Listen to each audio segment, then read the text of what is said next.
욥기 5장 말씀입니다. 욥기 4장과 5장이 엘리바스가 한 말입니다. 지금 엘리바스가 하고 있는 말인데 욥이 이렇게 지금 막 가려워가지고 막 긁다가 너무 고통스러워서 생일을 저주하며 차라리 죽었으면 좋겠다. 그렇게 탄식하는 소리를 듣고 그의 친구들 3명이 옆에서 듣다가 이제 나이 많은 엘리바스부터 시작해서 빌다, 소발 이렇게 3사람이 번갈아 가면서 욥에게 이야기를 하는 거죠. 지금 첫 번째 엘리바스의 이야기입니다. 이 이야기가 끝나면 욥이 그 이야기에 대한 답변을 또 하죠. 그래서 6장, 7장은 욥의 답변. 이런 식으로 이제 계속 반복이 되는 것인데, 엘리바스가 지금 이야기하는 것이 4장에서도 네가 잘못했기 때문에 벌을 받고 있는 것이다. 그런 이야기를 했었고, 5장도 지금 그런 어떤 생각을 가지고 엘리바스가 계속 이야기를 하고 있는 것이죠. 그래서 이 엘리바스가 하는 이야기는 구구절절 아주 옳습니다. 욥과 관련시키지만 않는다면 이 엘리바스가 하는 이야기는 다 옳은 이야기입니다. 은혜로운 이야기죠, 사실. 그러니까 우리가 앞뒤 이런 문맥 배경을 생각하지 않고 이 말만 생각한다면 우리가 우리 자신에게 적용한다면 옳은 이야기죠. 그래서 그냥 그렇게 적용해서 우리가 은혜 받을 수도 있는데, 그러나 이 정확한 뜻을 잘 알 필요가 있습니다. 그래서 여기 욥은 사실 죄가 없다는 것이죠. 욥은 죄 없이 지금 고통을 당하고 있는 상황인데, 친구들은 세상에 그런 게 어디 있겠느냐. 죄를 졌기 때문에 고통을 받는 것이다. 원인, 인과응보죠. 심은 대로 거둔다. 이런 생각이 지금 젖어 있기 때문에 욥이 고통당하는 걸 보고 욥이 죄를 졌다고 자기가 판단하고 있는 것입니다. 이것이 상당히 잘못된 것이죠. 그래서 일단은 그 내용을 보면 여기 6절과 7절이 사실 해석하기가 어렵지만 이게 이제 중요한 뜻을 담고 있습니다. 6절, 7절 읽어보겠습니다. 재난은 티끌에서 일어나는 것이 아니며 고생은 흙에서 나는 것이 아니니라. 사람은 고생을 위하여 났으니 불꽃이 위로 날아가는 것 같으니라. 이 말씀의 뜻은 티끌이나 흙이나 이런 것은 외부적인 어떤 것을 말하고 있습니다. 그래서 이 고통을 당하고 하고 있는 것은 외부적인 어떤 것 때문에 일어나는 게 아니다. 내부적인 것이다. 자기 스스로, 자기 죄 때문에 그렇다. 이것을 이렇게 표현하고 있는 것이죠. 그래서 지금 엘리바스는 계속해서 욥이 네가 죄 때문에 이런 징계를 받고 있다 하는 것을 말하고 있습니다. 그리고 이 8절부터 하나님을 의지하라는 것이 틀린 얘기가 아닙니다. 옳은 이야기죠. 9절 그리고 하나님은 그런 어려운 상황에서도 건져주신다. 이것도 옳은 말씀입니다. 여기 읽다 보면 참 은혜로운 말씀들이 많이 있지 않습니까? 여기 11절 같은 거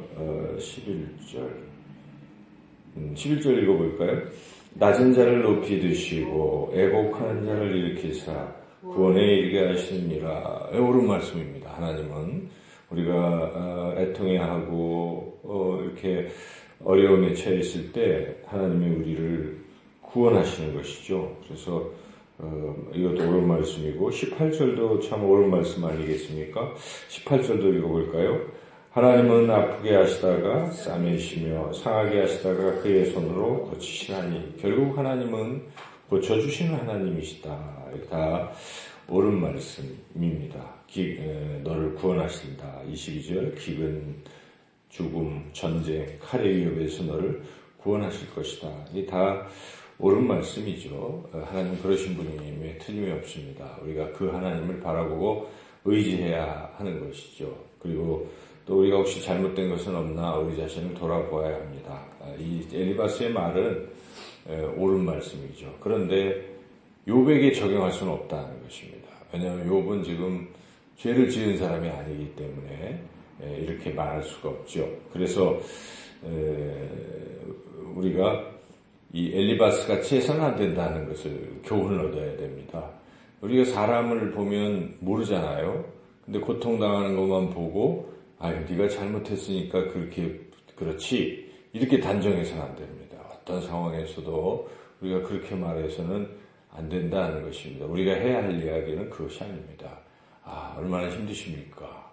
이렇게 얘기해야 돼요. 그래서 그분의 형편 사정을 들어봐야 됩니다. 그분이 내가 이래서 아파요, 저래서 힘들어요.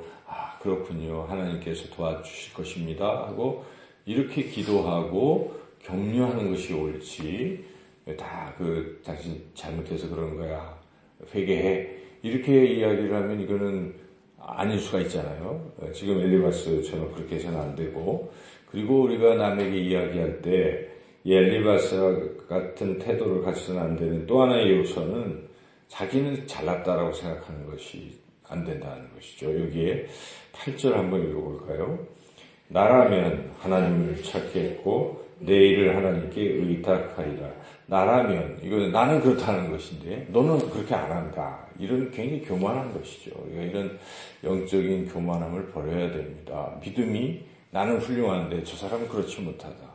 그렇게 하면 안 돼. 이런 식의 우리가 얘기를 하면 안 되는 것이죠. 나라면이라는 이런 교만한 태도를 버려야 됩니다. 항상 우리가 다 부족합니다. 혹시 얘기를 해야 된다면 우리가 그렇지만 우리가 하나님 앞에서 이렇게 해야 되겠습니다 하고 우리라는 단어를 참 많이 써야 되죠. 저도 설교를 할 때 여러분 이렇게 하십시오 이런 얘기가 참 두려운 거죠.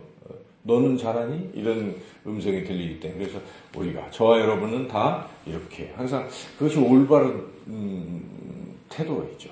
여러분들이 혹시 누군가 어려움에 있을 때 조언을 한다면 하고 같이 공감해 주는 것. 근데 교만하게 떨어져서 나는 아닌데 너는 그렇다는 식으로 자꾸 얘기를 하면 듣는 이가 받아들이지도 않습니다. 위로도 되지 않습니다. 정죄로밖에 들리지 않는 것이죠. 그래서 엘리바스가 이제 그런 식으로 이런 태도를 취하고 있다는 것이기 때문에 잘못된 것입니다. 우리가 어려움에 처하면 여기 내용대로 그렇게 하는 것은 옳지만 다른 이들, 어려움에 처한 이들을 우리가 권면하고 할 때는 이런 태도는 우리가 버려야 됩니다. 이 말씀에 이 사마리아인 비유가 아주 적절히 여기에 연결이 될 수가 있는데 강도 만난 사람이 하나 있었잖아요. 그래도 막 다 거반 죽어가는데 제사장이 지나가고 레위인이 지나가고 사마리아인이 지나갔을 때 제사장은 자기 일에 바빠서 그냥 갔을 수도 있지만 이렇게 생각할 수도 있었을 거예요.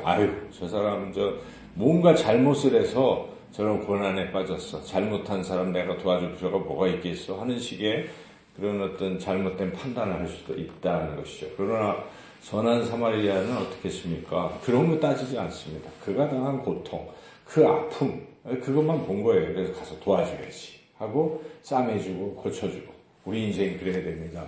우리 주변에 힘들고 어려운 분들이 있을 수 있어요. 그 사정을 우리는 모르는 것이죠. 그래서 우리가 쉽사리 단정하지 말고 그냥 아픈 것만 보고 힘든 것만 보고 위로하고 격려하고 그러니까 선한 사마리아인같이 그렇게 우리가 살아가시기를 저와 여러분 그렇게 사시기를 주님의 이름으로 축원합니다.